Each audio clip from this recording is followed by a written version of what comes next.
باقی سرکار میں بہروپیہ توے کی کالک مٹی اور چند منٹوں کی تنہائی دے دیں، اگر اس غلام کو آپ بھی پہچان جائیں تو 100 جوتا آپ کا اور 1 میرا سر۔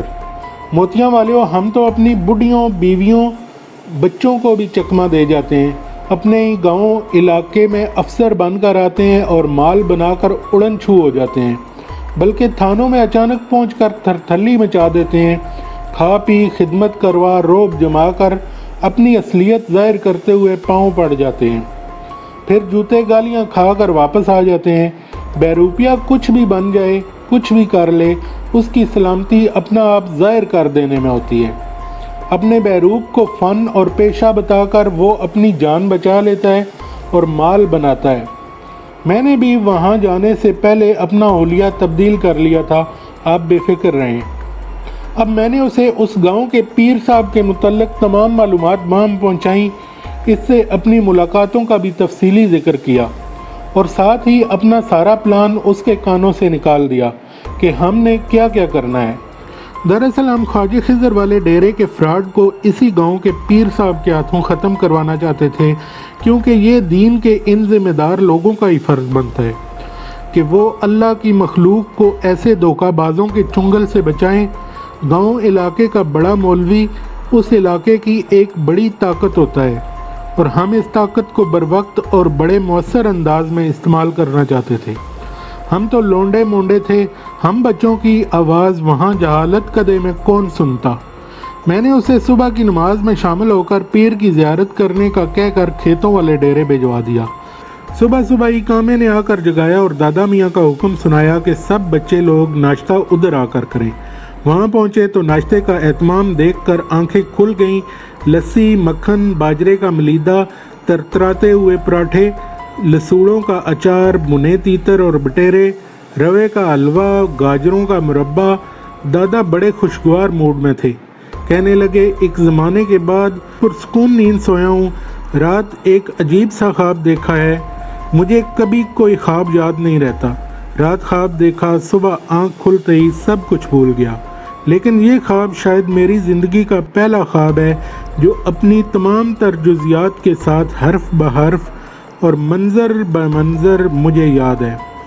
صبح صبح تمہیں اسی خواب کے سلسلے میں بلایا ہے کہ تمہیں بھی سناؤں۔ دادا معاف کیجیے گا، میرا خیال ہے کہ خواب کی تعبیر کے معاملے میں اگر آپ مسجد والے پیر صاحب سے رجوع کرتے تو زیادہ بہتر ہوتا۔ نہیں یار، یہ اتنا نازک، نفیس اور خوبصورت خواب ہے کہ اسے مولانا جیسے تند و تلخ، لہیم شہیم اور عنصر فضولیت قسم کی شے کے سامنے رکھنا خواب کا جھٹکا کروانے کے برابر ہے۔ مجھے یقین ہے اس خواب کے متعلق تم مجھے بہتر بتا سکتے ہو۔ دادا جی، یہ خواب آپ کے لیے بڑا سعد اور مبارک ہے۔ آپ نے محبوب عالم اور کستوری کو معاف کر کے ان کی ارواح کو خوش کر دیا ہے۔ آپ کے سامنے چاندی کی تشتری میں پھول ہیں، کستوری کے نافے کی جلی والی پوٹ جس کی سوکھی ہوئی آنت کی تانت آپ کی ٹانگوں سے الجھ جاتی ہے، جسے کھینچتے کھینچتے آپ ایک اونچے ٹیلے پر پہنچ جاتے ہیں۔ جگنوؤں کی جگمگاہٹ، چاند کی کرنوں کا نور اور سمے کی سیر انگیزی، خوش رنگ و خوش الحان طیور کی ترنم ریزی سے آپ بڑے مسحور اور خوش ہوتے ہیں۔ اچانک ایک اوٹ سے ایک ہفت رنگ پرندہ مثل مرغ زریں پھڑپھڑاتا ہوا آتا ہے اور آپ کے قدموں میں گر پڑتا ہے۔ جھک کر آپ دیکھتے ہیں تو زخمی خوبصورت پرندے کا چہرہ آپ کے پوتے محبوب عالم کے چہرے سا دکھائی دیتا ہے۔ آپ پریشان سے ہو کر اس پرندے کو گود میں بھر لیتے ہیں۔ پھر ایک اڑتا ہوا تشت نمودار ہوتا ہے۔ چاندی کے اس تشت میں گلاب کے تازہ پھول، بڑی خوبصورت سی بانسری اور پان کے پتے پہ کستوری پڑی ہوئی ہوتی ہے۔ پھر آپ، بس بیٹا بس، اب آگے جو کچھ ہوا اسے اپنے تک ہی محدود رکھو۔ یہ خواب تو میں نے دیکھا، مگر سنا تم رہے ہو جیسے تم نے بھی دیکھا ہو۔ آپ یوں ہی سمجھ لیں، ویسے میں نے یہ خواب نہیں دیکھا، مجھے ابھی ابھی ایسا خیال ضرور آیا جس کو میں نے منو ان آپ کو سنا دیا۔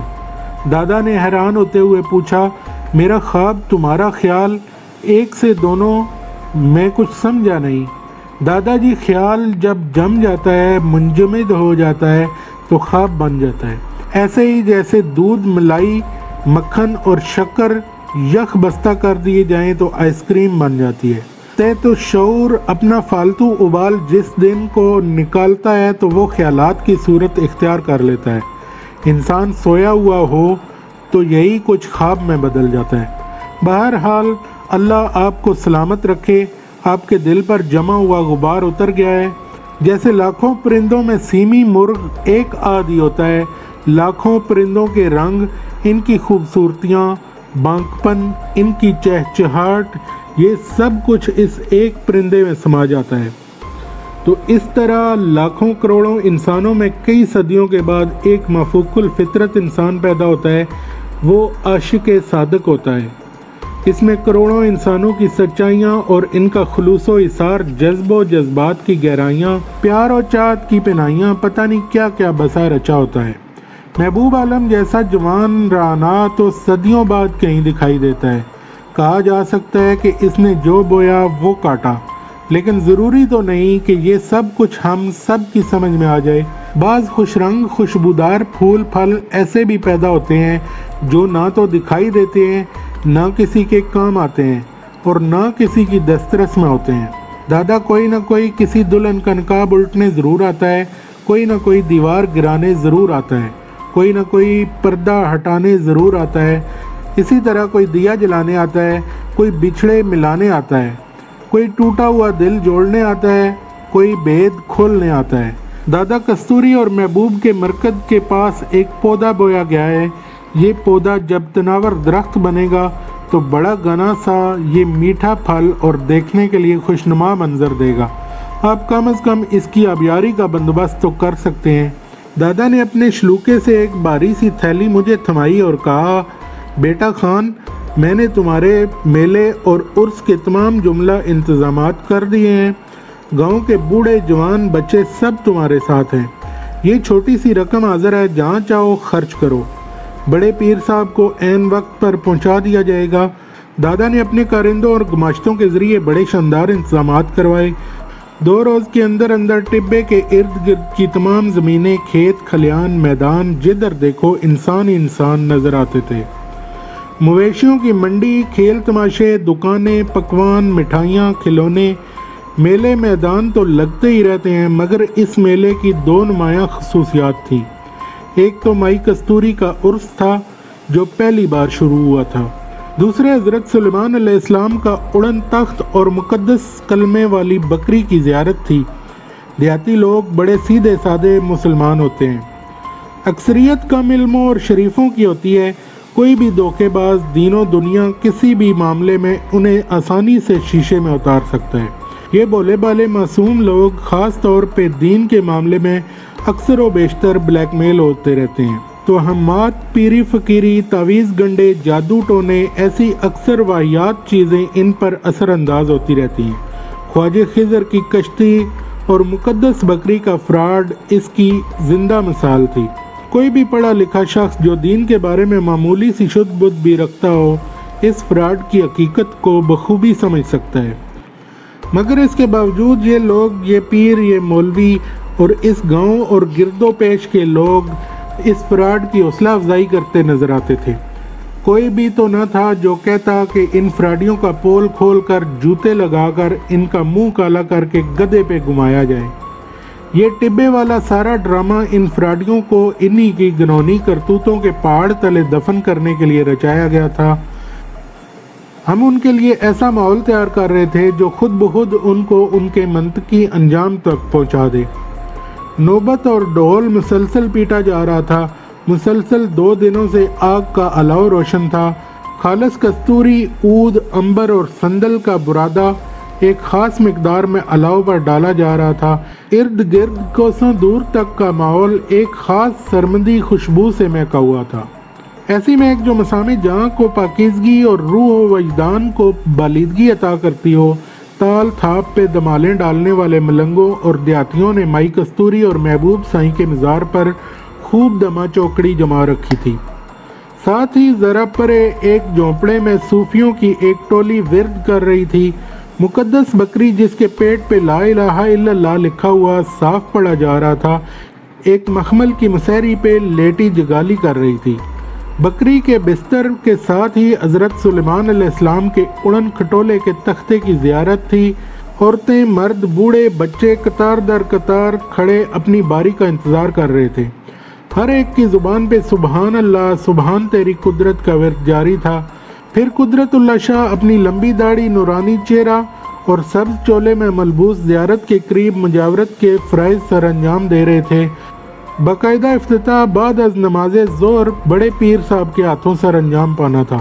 اس کے ساتھ ہی بڑے میلے کا آغاز ہونا تھا، جس کا اہتمام دادا جی کی زمینوں میں کیا گیا تھا۔ ادھر دادا صاحب نے بڑے پیر کو اپنی حویلی طلب کیا ہوا تھا۔ یہ میلے اور عرس وغیرہ کا پروگرام اتنی عجلت اور طوفانی انداز میں طے ہوا تھا کہ گاؤں والے بھی حیران و ششدر تھے کہ یہ ٹبے اور چودھریوں کی زمینوں پہ کیا ہو رہا ہے۔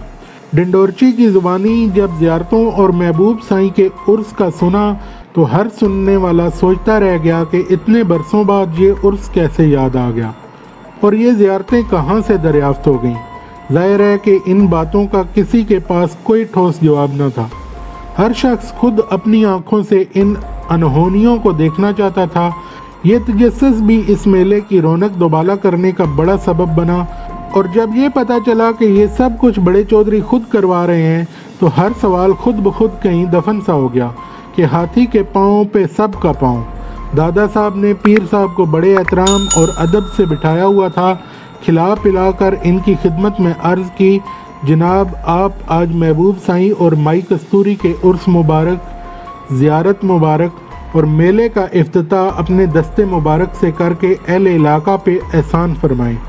پیر صاحب نے اپنی داڑھی پہ ہاتھ پھیرتے ہوئے فرمایا، چودھری صاحب آپ نے مجھے عزت بخشی، اس کے لیے بہت شکریہ۔ میں یہ تو دریافت کرنے کی جرات نہیں کرتا کہ عرس اور میلہ کن وجوہ کی بنیاد پر منعقد کیے جا رہے ہیں۔